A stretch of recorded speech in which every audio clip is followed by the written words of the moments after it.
Most people do not fail because they don't want to change. They do want to change. They want to become healthier, more disciplined, more focused, more consistent, more in control of their life. They make the decision. They feel the energy.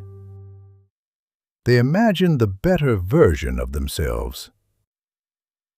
And for a few days, maybe even a few weeks, something changes. They wake up earlier. They eat better. They train. They read. They stop wasting as much time. And they begin to think, maybe this time is different. But then life pulls. Stress returns. Energy drops. The schedule gets crowded. The old comfort starts calling. And it usually doesn't happen dramatically. It starts small. One missed workout. One late night. One skipped promise. One small exception that doesn't feel dangerous in the moment. Then another. Then another. And before they realize it, they are back where they started.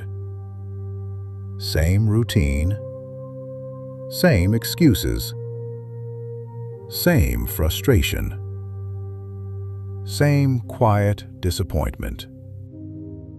And then comes the question, why do I keep doing this? Most people answer that question incorrectly. They say, I must be lazy. I must lack discipline. I must not want it bad enough. Maybe this is just who I am. But maybe the problem is not that simple. Maybe you are not returning to your old life because you are weak. Maybe you are returning to it because your old life is still built around your old identity. That is what most people misunderstand about habits. A habit is not just something you do. It is something your life already knows how to repeat. Your body knows when to crave comfort. Your mind knows when to escape. Your environment knows what to remind you of. Your emotions know which doors to reopen. And when stress comes, when energy drops, when life becomes inconvenient, you do not rise to your goals. You return to your defaults. That is why change feels so strange. The new habit feels like effort. The old habit feels like home. Even if the old habit is destroying you. Even if it keeps you stuck. Even if it makes you disappointed in yourself. It still feels familiar. And familiarity has gravity. This is why most people can start, but very few people can stay. Starting is emotional. Staying is structural. Starting requires desire. Staying requires design. Because the real question is not, do you want to change? The real question is, have you built a life that can hold the change?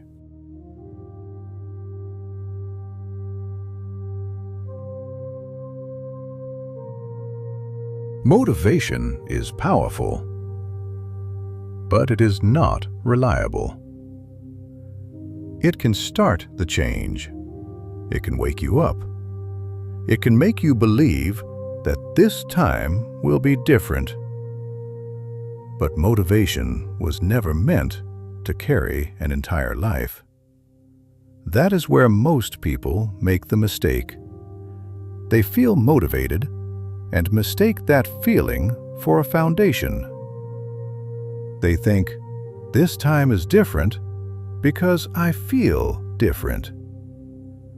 But feelings change. Energy changes. Stress changes. Life changes. And when the feeling disappears, the old pattern returns. Not because the person was lying, not because they never cared, but because they tried to build a new life on a temporary emotion. Motivation can start the fire, but structure keeps it burning. That is the difference. A motivated person says, I hope I feel like doing it tomorrow. A structured person says, this is already built into my day.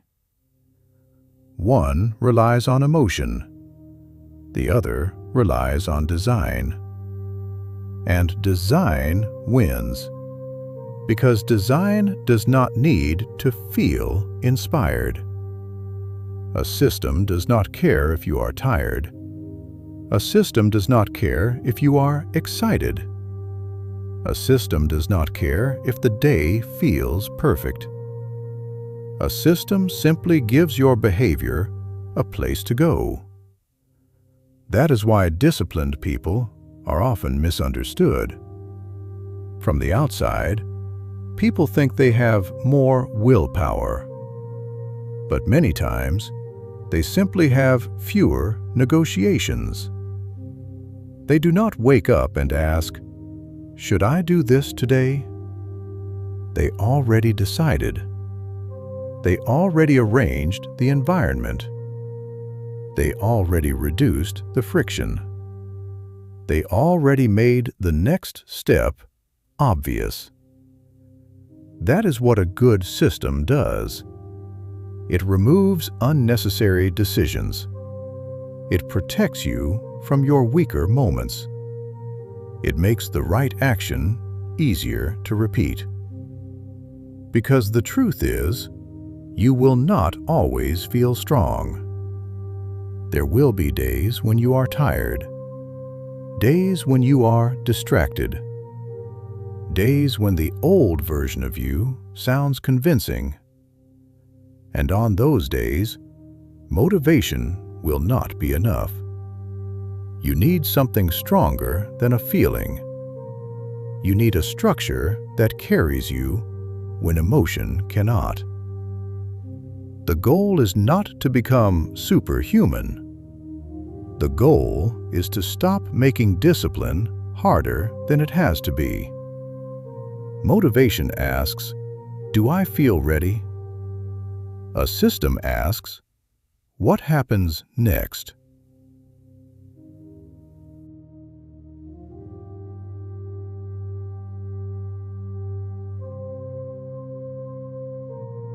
There is a reason your old habits feel so easy to return to.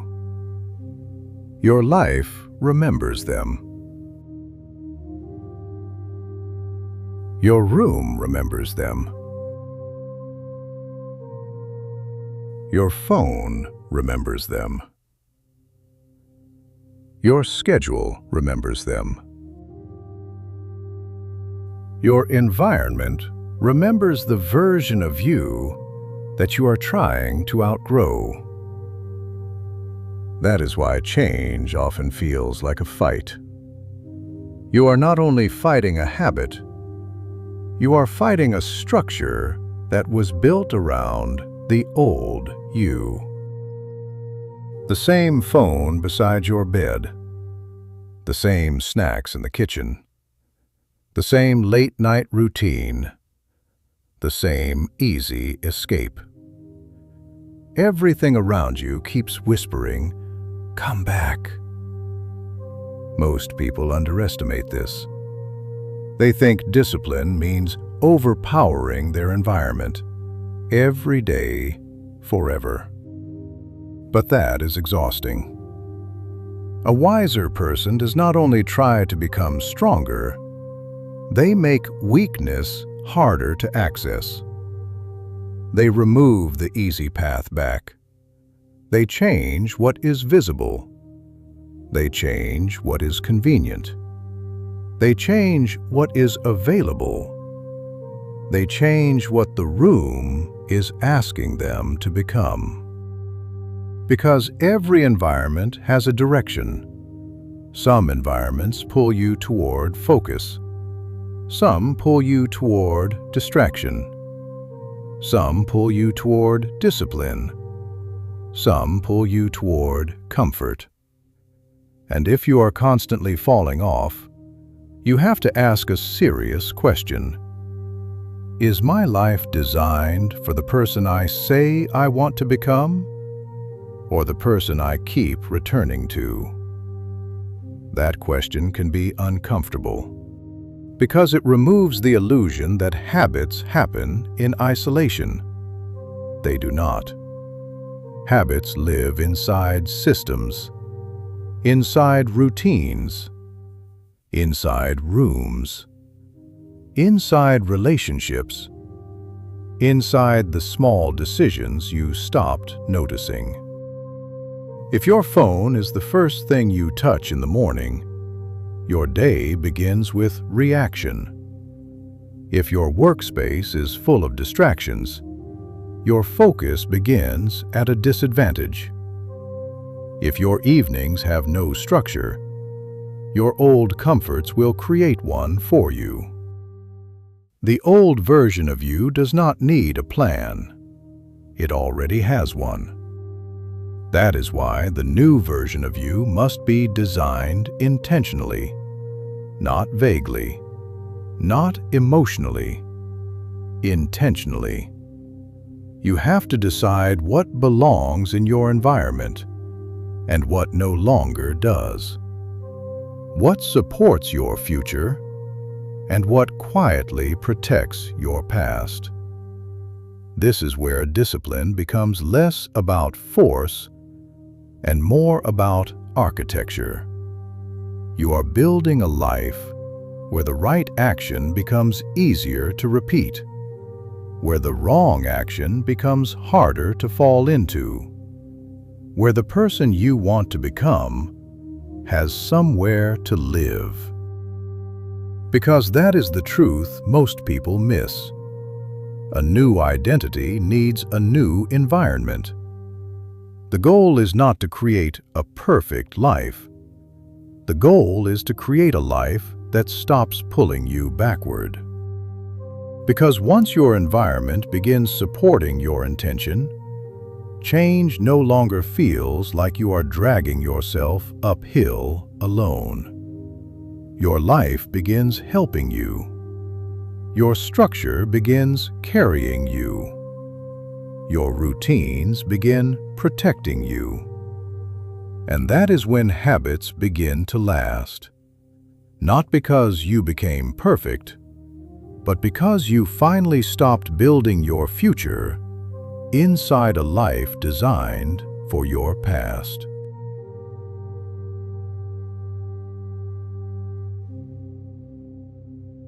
This is why falling off does not mean you are hopeless. It means something in your life is still pulling you backward. And once you understand that, you can stop hating yourself for falling and start studying the system that keeps making you fall. Because discipline is not just about trying harder.